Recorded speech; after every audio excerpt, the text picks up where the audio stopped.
I want to talk to you about the value of zero. It comes from a play I wrote called Climbing Mount Sinai. I do it in churches. It's a one-man play. And in the vision of the play, there's Moses. He's got 2 million people out there. It's the first day of freedom. They're going to march to Mount Sinai. And he looks out and he goes, the way I tell the story, he begins to stutter. And he's flabbergasted. He can't believe, what am I going to do now? And then he has this divine recollection. He remembers his time as an Egyptian prince, and he studied mathematics. And he loved the number 1. 1 was the beginning of all numbers. 1. And then he thought of the Hebrew word, echad. The Lord our God is echad. The Lord our God is 1. Yahweh is 1. I can be a 0 next to him, and everyone else can be zeros. All of us zeros next to the 1. Each 0 adding to the number, but the 1 is retained. Yes. And he realized that he didn't have to lead, he could follow and serve. His next bout, though, with the number 1 and the number 0 was years later.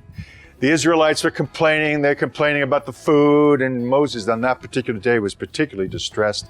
And the Lord Yahweh said to him, give them the water, strike the rock. And Moses says, yes, I'm doing it. And he takes his staff and he hits the rock. And water comes out. And he sees the people drinking the water. They seem happy. And then Moses starts to vent and to rant. And he starts saying, what about me? What about me? You people, you people, you people, you are all. And suddenly there's a silence in heaven and on earth. And Moses realizes in that moment, I became number 1, but I didn't really become number 1. I tried to be 1. I actually was a 0 to the left of the 1. I was a minus. Immediately Moses was sorry. He told God he was sorry. Yahweh said to Moses, you cannot enter the promised land. No way. Moses was so sorry, he begged, no. But Moses, you can see. I'll let you see the promised land on the other side of the Jordan. And the way my story goes is he envisions Joshua, Caleb, and all these zeros, many names he didn't even know, crossing the Jordan. And Moses has a moment of peace. He realizes that, in effect, he crossed the promised land too, because he was a 0 next to the 1. And it's a wonderful moment before he went to be with the Lord. So, what am I talking about? I'm talking about God's media. I'm talking about the value of the number 1 and the number 0. We think we got to have big numbers. We got to have all kinds of things. I tell you, when I got started in ministry, after we sold our land and changed our life and sold our business and gave up acting as a career, if you will, I listened to God one day. And he said, Dennis, what do you want? It's one or the other. He said, freedom or exposure? I said, well, how about both? He said, no, got to be one or the other. What do you want? And I remember I chose freedom. I chose in that day to be a 0 next to the 1.